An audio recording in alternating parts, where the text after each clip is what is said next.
बानियान जलसा को, अरकान कमेटी, मेंबरान जलसा और हुजूर के तमाम आशिकों को जिन्होंने इस महफिल को सजाने में कोशिशें की हैं, मेहनतें की हैं। करीम रब हम सब की कोशिशों को अपनी बारगाह में कबूल फरमाए और आज की रात के इस जिक्र की महफिल को हम सब के लिए ज़रिया निजात बनाए। आमीन। यकीनन आप हजरात बड़े खुशनसीब हैं कि आपको इस जलसे की ऐसी सरपरस्ती मैसर हुई जिन्होंने हिंदुस्तान के मशहूर शुआरा को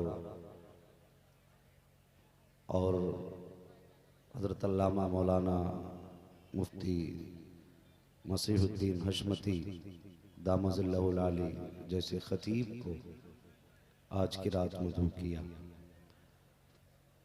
चूँकि आज मेरी भी यही ड्यूटी लगी है, कोशिश करूँगा थोड़ी देर आपके सामने बैठ करके कुछ दर्द भरी बातें आप हजरात के गोश गुजार करूँ। आप मिंबर शरीफ पे देख रहे हैं उलमाए कराम का ये नूरानी काफिला। मैं इस जमात को अल्लाह वालों की जमात कहता हूँ और यकीनन यही जमात जन्नतियों की जमात है, वरना कोई और चेहरा ऐसा हो तो लाके दिखाओ जिसे देखो तब भी सवाब मिले, जिससे बात करो तब भी सवाब मिले, जिसके साथ चलो तब भी सवाब मिले। अगर इनके साथ खाना खाओ तो अल्लाह तब भी नेकी देता है, इनके साथ बैठ के कुछ वक्त बिताओ अल्लाह तब भी नेकी अता फरमाता है। खुशनसीब हैं वो लोग जो मिंबर के करीब बैठे हैं। फरमाया गया कि मस्जिद में जाओ तो आगे बैठा करो, इसलिए कि जो आलिम के दुनिया में करीब बैठेगा अल्लाह अपने फजल से उसे मुस्तफ़ा के आखिरत में करीब पहुंचा देगा। तो ये नूरानी जमात है, बस इस जमात की दुआओं की गुजारिश, वरना अपना तो सिर्फ एक ही ख्याल है कि ये है दामन ये है गिरेबां, आओ कोई काम करें, मौसम का मुंह तकते रहना काम नहीं दीवानों का। इतनी बड़ी तादाद में हुजूर के आशिक आए हैं और ये नूरानी मजमा है हुजूर के दीवानों का। मैं समझता हूँ वक्त बड़ा कीमती है, मुझसे पेशतर आपने खतीबुल हिंद अल्लामा मसीहुद्दीन हशमती साहब क़िबला का बड़ा नासिहाना खिताब सुना जो यकीनन इश्क़ आला हज़रत से लबरेज़ था। मैं कुछ कड़वी बातें आपके सामने करूंगा, बस इतनी बात जहन में रखें कि दवा जितनी ज़्यादा कड़वी होती फ़ायदा उतना, सुन रहे हैं ना मुझे, दवा जितनी ज़्यादा कड़वी होती है फ़ायदा उतना ही ज़्यादा होता है। मैं यहाँ बैठ कर के किसी का दिल तोड़ने नहीं आया, किसी को जलील करने नहीं आया, बस इतना समझ लें कि मैं आईना हूँ, दिखाऊंगा दाग चेहरे के, जिसे खराब लगे सामने से हट जाए। अजीज़ान मिल्लत इस्लामिया, मैं अक्सर एक बात कहता हूँ कि हम जलसों को अपने बामकसद बनाएं, ताकि कल जब सुबह तुमसे ऐसा शख्स मिले जो जलसे में नहीं आया था और तुमसे ये पूछे पूरी रात जंगल में गुजार के आए हो, बताओ क्या लेकर के आए हो, तो ये न कहना कि वो खतीब बड़ा अच्छा था, उसने कुर्सी हिला दी, उसने माइक हिला दिया। मैं चाहता हूँ इतनी तब्दीली आ जाए, अगर कोई पूछे क्या बदलाव आया तो कम से कम इतने बदल जाना कि उससे सर उठा के कहना जब गए थे तो गानों के शौकीन थे, जब पलट के आए हैं तो मुस्तफ़ा की नात के तरानों के शौकीन बन के आए हैं। अगर इतनी तब्दीली आ गई तो मैं समझूंगा हजरत का हम सबको बुलाना कामयाब हो गया। और हम सबका आना कामयाब हो गया। यहाँ कोई ये सोच करके ना बैठे कि आज ये देखना है कौन कैसी तकरीर करता है। मैं बात खत्म कर देता हूँ। कोई भी कितना बड़ा खतीब आ जाए, आमिना के लाल से बड़ा खतीब नहीं हो सकता है।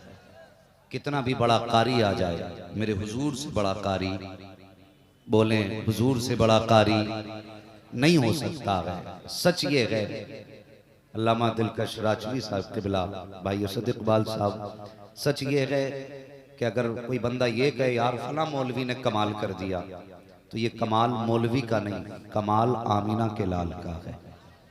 वरना सच ये है कि हम हुजूर के नाम पे आज टुकड़े तोड़ रहे हैं। हमारा दीन के लिए लगई क्या है? उनसे पूछो जिन्होंने बच्चों की कुर्बानियां दीन के लिए दी, उनसे पूछो जिन्होंने अपने जिगर के टुकड़े कराए इस्लाम के लिए। और हमने किया क्या? आज हमारे सीने तक किसी का हाथ भी नहीं पहुंचा। किसी ने अगर इस्लाम के लिए गिरबान पकड़वाया हो तो बताए। वो भाई मुझे बता, उन्होंने तो कई कई दिन के फाके करके दीन बचाया। आज कई कई बार खा के हम दीन के लिए क्या कर रहे हैं? कभी सोचा करो, हम घंटे 2 घंटे बैठ के जलसे में ये सोचते हैं हमने जलसे वालों पे एहसान किया, हमने कमेटी वालों पे एहसान किया। नहीं, हमने किसी पे एहसान नहीं किया, बल्कि कमेटी वालों ने हम पे यह एहसान किया कि आज की रात ये पंडाल सजाया, ये लाइटिंग की, ये इंतजाम किया और तुम्हें और मुझे मुस्तफा की बातें करने का मौका फराहम कर दिया। घंटे 2 घंटे देकर के एहसान न जताया करो। आज कुछ जरूरी बातें आपसे करना चाहता हूँ। अजीजाने मिल्लत इस्लामिया, तकरीबन 1400 साल बीत चुके, लेकिन आज भी एक दर्द सीने में है। और बड़ी फिक्र के साथ मेरी गुफ्तगू सुने। अगर आपने जरा सी लापरवाही की तो मुझे कब्र में जाकर भी सुकून नहीं मिलेगा। मैं सोचूंगा किस जमात में मैंने बात छेड़ी थी जिसने बात की कद्र न की। आज एक अलविया है, मुझे बताइए जो हालात हैं हमारे, जिस राह से हम गुजर रहे हैं, वो किसी पे मख्फी नहीं है। हकीकत हाल सब पर वाज़े है। दुनिया मिटाने की कोशिश कर रही है, लेकिन हुजूर का नाम हमें बचाने में लगा है। आज कोर्ट जाइए, कचहरी जाइए, थानों में जाके देखिए, आप मुकदमों की डायरी खोलिए, उसमें सबसे ज्यादा मुकदमे मुसलमानों की तरफ से हैं। हम एक दूसरे को नीचा दिखाने की कोशिश में हैं। मुसलमान मुसलमान का गला घोंट रहा है, दिल के पपोले जल उठे सीने के दाग से, इस घर को आग लग गई घर के चिराग से। इतनी बड़ी भीड़ में कितने ऐसे बैठे होंगे जो यहां से उठ के जाने के बाद अपने सगे भाई का चेहरा देखना गवारा नहीं करेंगे। ये नारे कितने आसान है लगाने, गुलाम ये रसूल में जवानियां लौटाएंगे, बड़ा आसान है ये कहना। लेकिन हुजूर ने जो मोहब्बत का पैगाम दिया था, हमारी जमात में कितना रह गया। खुदा के वास्ते सफ़ों में इत्तेहाद पैदा करो, इत्तेफाक पैदा करो, वरना डॉक्टर इकबाल ने कहा था, न समझोगे तो मिट जाओगे हिंदी मुसलमानों, तुम्हारी दास्तां तक भी न होगी दास्तानों में। अगर कोई मुझसे ये तवक्को करता है कि मैं यहाँ बैठ करके किसी की चापलूसी करूंगा, तो वो जहन से ये बात निकाल दे। मैं यहाँ किसी की तारीफ करके उसे राजी करने नहीं आया। अगर लोगों को ऐसे खतीब पसंद हैं जो मिंबर पे बैठ करके चापलूसी करें, तो इस कौम को तबाही से कोई नहीं बचा सकता। सच बोलिए, भले कड़वी होगी, लेकिन अगर एक बंदे के भी दिमाग में उतर गई ना, तो खुदा की कसम उसका सवरना बोलने वाले के लिए भी जरिया निजात होगा, जलसा कराने वाले के लिए भी जरिया निजात होगा। हाँ, ये कड़वी सच्चाई है। मैंने कहा जाके देखो आप थानों में डायरियां मुसलमानों की तरफ से मुकदमों से भरी हैं, और उसमें सबसे ज्यादा मुकदमे या तो बेटी की तरफ से हैं या बेटियों के खिलाफ है, सबसे ज्यादा मुकदमे। और ये मिंबर शरीफ पर अक्सर इल्म वाले जलवगर हैं। इसमें काफी मुफ्तियान इकराम भी हैं जो दारुल इफ्ता की जिम्मेदारियां संभाल रहे हैं। इनसे पूछिए, दारुल इफ्ता में सबसे ज्यादा सवालात जो आते हैं तलाक के आया करते हैं। इस उम्मत को यहां पर लाके किस चीज ने खड़ा कर दिया? मैं सिर्फ एक बात पूछना चाहता हूं, बेटी बाहर सूरत बेटी होती है, वो तेरे घर में है तब भी बेटी है, तेरे बेटे के घर में आई तब भी बेटी है। हमने उसको जलील किया, रुसवा किया, हमने हुजूर की दी हुई सीरत को नहीं पहचाना। आज मैं पूछना चाहता हूं, जिनको दौलत मिल गई वो ये समझते हैं कि हम कारून बन बैठे। बेटे वाले अगर पैसे वाले हैं तो कहते हैं मौलाना कोई बराबरी का रिश्ता कराइए। बराबरी का क्या मतलब? तेरी लंबाई 11 फीट है, जो तुझे 11 फीट का दामाद चाहिए? बता, तू चलता है तो जमीन पड़ती है, तू सांस लेता है तो आंधियां बन जाती है, किस एतबार से बराबरी की बात करता है? कहता जितनी दौलत मेरे पास है इतनी दौलत वाला चाहिए मुझे रिश्तेदार। ओ यार, आज हम दौलत के नशे में अंधे हो गए। जब से होश संभाला दौलत दौलत दौलत, इसके पीछे दौड़ते दौड़ते कब्र में गिर गए। न दौलत थकी न दौलत वाला थका। खुदा के वास्ते ये हवस खत्म करो। अगर रिश्ते किया करो ना तो दौलत वाले न ढूंढा करो, दीन वाले ढूंढा करो, दीन वाले ढूंढा करो। हमने दौलत वालों के चक्कर में आके घर बर्बाद कर लिए, घर बर्बाद कर लिए। मुझे बताइए, मेरे हुजूर मक्का शरीफ में जलवागर हुए, उस वक्त बेटियां मारी जा रही थी, बेहिसाब जराइम थे जमीन पे, और जो सरे फहरिस्त जुर्म था वो बेटियों का कत्ल था। मुझे आज बताइए, क्या ये जुर्म रुका है? नहीं, आज भी ये जुर्म नहीं रुका। फर्क यह है, कल पैदा होने के बाद मारा जा रहा था, आज पैदा होने से पहले मार दिया जाता है। यह अलमिया है उम्मत का। आज बेटियों को पैदा होने से पहले कत्ल किया जाता है। क्यों? इसलिए कि बेटी पैदा होगी तो ये बोझ बनेगी, इसलिए बेटी कत्ल करते हैं कि जब ये जवान होगी तो जहेज दिया जाएगा, इसलिए बेटी को कत्ल किया जाता है। जो ये सोचते हैं कि अगर बेटी पैदा होगी तो ये बोझ बनेगी, वो कान खोल करके सुन लें। जब बेटा पैदा होता है तो रब फरमाता जा अपने लिए भी कमा, अपने बाप के लिए भी कमा, लेकिन जब बेटी जमीन पे आती है रब फरमाता जा मैं तुझको भी रोजी दूंगा, तेरे सदके में तेरे माँ बाप को भी रोजी दूंगा। क्या सोच करके बेटी को कत्ल किया गया? आज जाकर के डॉक्टरों को देखो, वो दौलत के नशे में अंधे हैं। जिन बच्चों को दवाओं के जरिए मां के पेट से नहीं निकाला जाता, उनका मां के पेट के अंदर ऑपरेशन करने के बाद उन बच्चों को निकाला जाता है। मुझे बता तो सही, जमीन पे आने के बाद तेरे बेटे के पैर में कांटा चुभ जाए तो तेरी चीख निकल जाया करती है। डॉक्टर गलती से गलत सुई लगा दे तो डॉक्टर का गिरबान पकड़ लिया करता है। जब किसी बच्ची का मां के शिकम के अंदर एक एक उज़्व काट के निकाला जाता है तो तुझे क्या लगता है उस बच्ची को तकलीफ नहीं होती होगी? यार होती है तकलीफ, वो भी चीखती है मां के पेट के अंदर, लेकिन आज उसकी चीख सुनने वाला नहीं है, आज उसकी आह सुनने वाला नहीं है। दुनिया ने अपने आंखों पे जुर्म की पट्टियां बांध ली हैं, लेकिन याद रखना, जो बेटियां जमीन पे आने के बाद रोएं या मां के शिकम में रोएं, किसी को पता चले ना चले, सैयदा फातिमा के बाप को पता चल जाता है, सैयदुल अंबिया को पता चल जाता है। और याद रख, आज भले ये जुर्म दुनिया से छुप जाए, लेकिन जब कयामत का दिन होगा, यही बेटियां जो मां के शिकम के अंदर मारी गई या पैदा होने के बाद मारी गई, ये आएंगी तेरा गिरबान पकड़ेंगी। और कुरान कहता है वैदल मौऊदतु सुइलत बिअय्यि ज़ंबिन क़ुतिलत, यही बेटियां गिरबान पकड़ के कहेंगी ओ मारने वाले बता तो सके कि जुर्म पे मुझे कत्ल किया गया था, मेरी खता क्या थी, मेरा कसूर क्या था? ओ खुदा के वास्ते ये जुर्म न करना, वरना याद रखना आज मरने वाले कमजोर हैं, कल मरने वाले ताकतवर होंगे, मारने वाले कमजोर होंगे। मशीयत का जलाल शबाब पर होगा।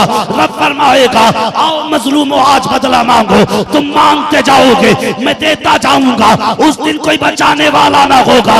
अगर बचना चाहते हो तो पैगाम ये ले लो कि आज ले उनकी पना, आज मदद मांग उनसे, कल न मानेंगे कयामत में आकर मान गए। नारे तकबीर, नारे रिसालत, मसलके आला हजरत, सुबह तैबा कॉन्फ्रेंस, नारे तकबीर। ओ बेटियों से प्यार करो, बेटियों से वफा करो, बेटियों से मोहब्बत करो। मेरे हुजूर ने कितनी इज्जत बख्शी बेटियों को।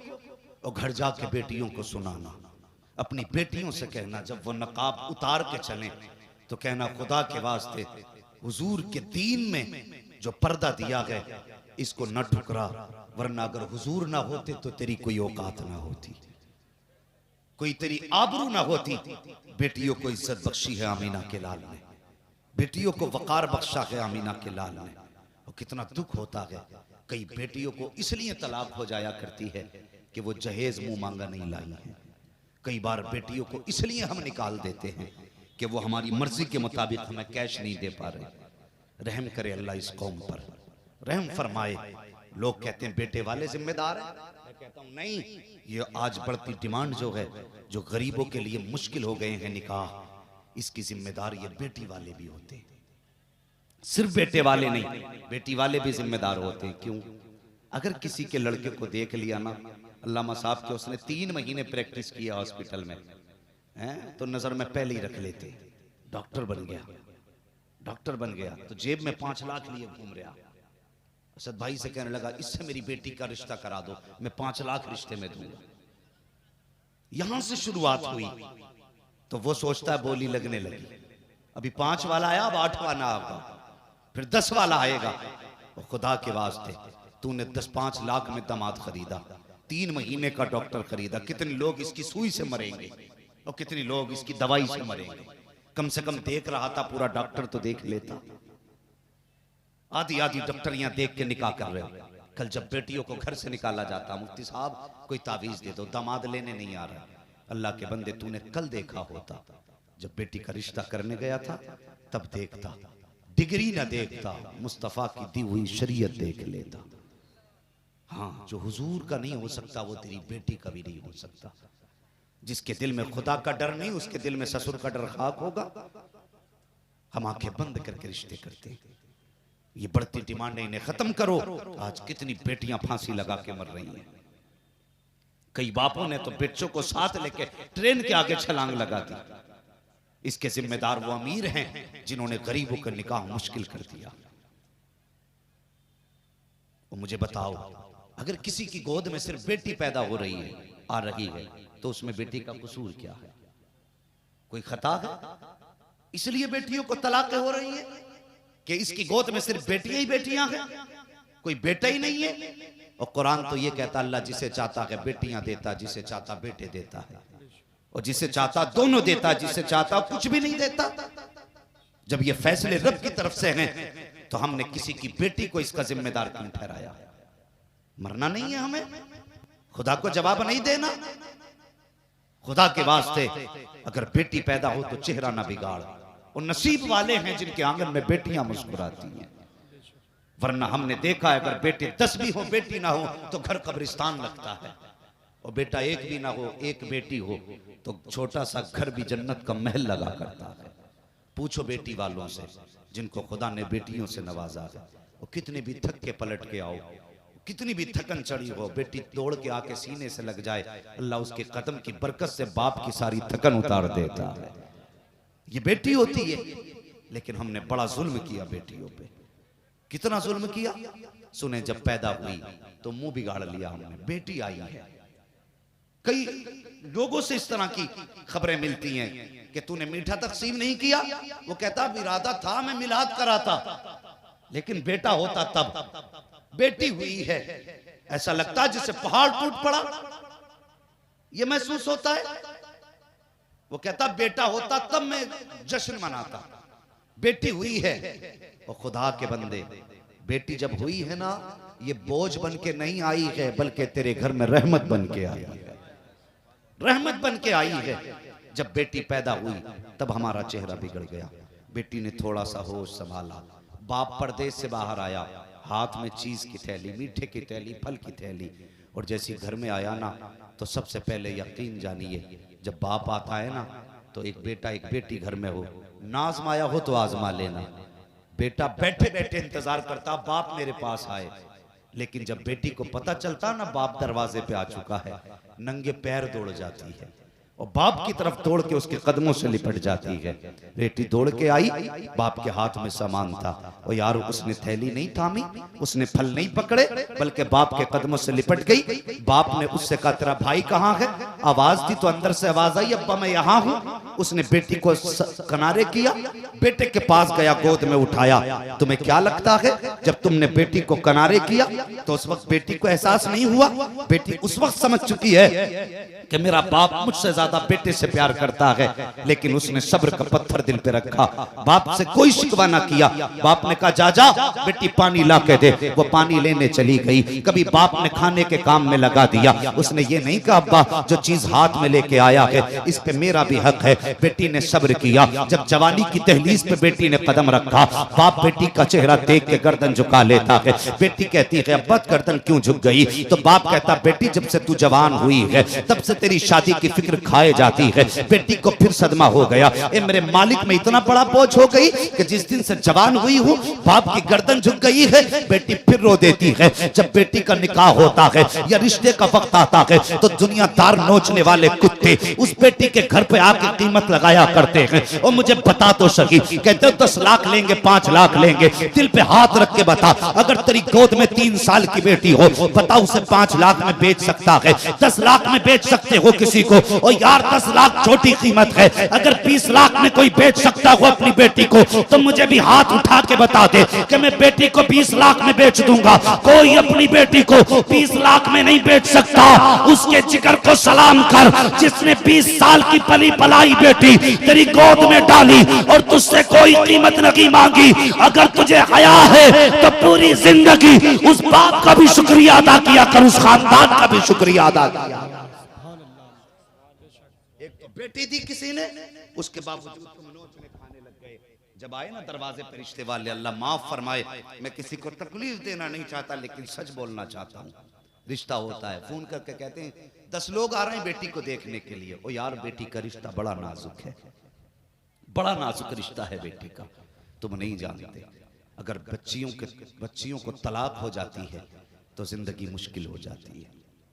अगर बच्चियों को रिश्ते छूट जाते हैं तो फिर कोई अपनाने के लिए तैयार भी नहीं होता, अपनाने के लिए तैयार नहीं होता। रिश्ते तो बड़ी बात है यार, 10-10 लोग देखने के लिए आ रहे हैं। जब देखने का फोन आता है ना, खबर होती है आज लड़की को देखने के लिए आ रहे हैं, तो लड़की का दिल धक धक होने लगता है। आप बताओ जवानों, जब कोई एग्जाम हो और तुम आप एग्जाम हॉल में बैठे हो और पर्चा भी हाथ में नहीं आया हो तो लगता है पता नहीं क्या सवाल होंगे, कैसे हल होगा पर्चा। दिल की धड़कनें अलग होती है, तेज धड़कने लगती है। जबकि अगर इसमें फेल हो गए अगले साल फिर एग्जाम दे सकते हो, फिर फेल हो फिर दे सकते हो। लेकिन वो बेटी जिसकी इज्जत दाव पे लगी है उसके दिल पे क्या गुजरती होगी, कभी सोचा हमने? आते हैं देखने वाले 10-10 आ रहे हैं देखने के लिए। अब तो 2-2 गाड़ियां भर के चल रही हैं। हाँ, और जाके पहले नाक तक भर के खाते, ऐसा लगता है जैसे घर से नमक का पानी पी के आए हैं।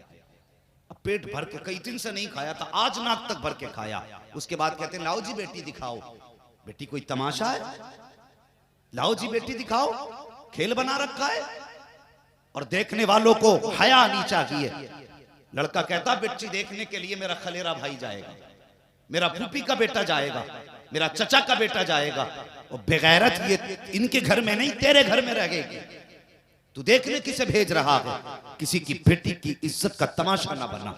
ये आते देखने के लिए, बच्ची को सामने लाया जाता है, फिर उसके बाद देख के कहते हैं घर जाके बताएंगे, घर जाके बताएंगे।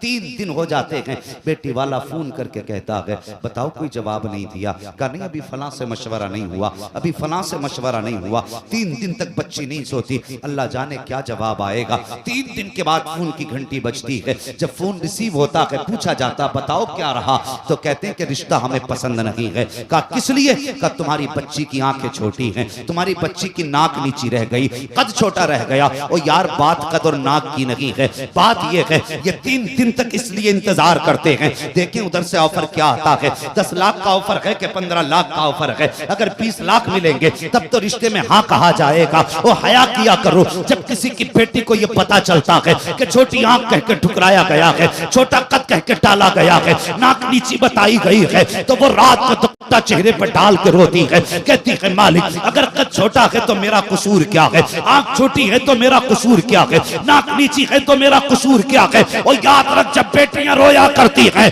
तो सिर्फ जमीन वाले नहीं बल्कि अर्श वाले भी तड़प जाया करते हैं। और जब बेटियां रोती हैं तो फिर किसी की जरूरत नहीं है कि कोई सिफारिश करे। जब बेटियां तड़पती हैं तो गुंबदे खजरा का मकीन जान जाता है। और जब हुजूर वक्त दुआ करते हैं तो ना कोई यहाँ बचाने वाला होता है ना वहां बचाने वाला हो। किसी की बेटी को रुलाया ना करो। रह गई बात देखने की तो मैं छोटा सा आदमी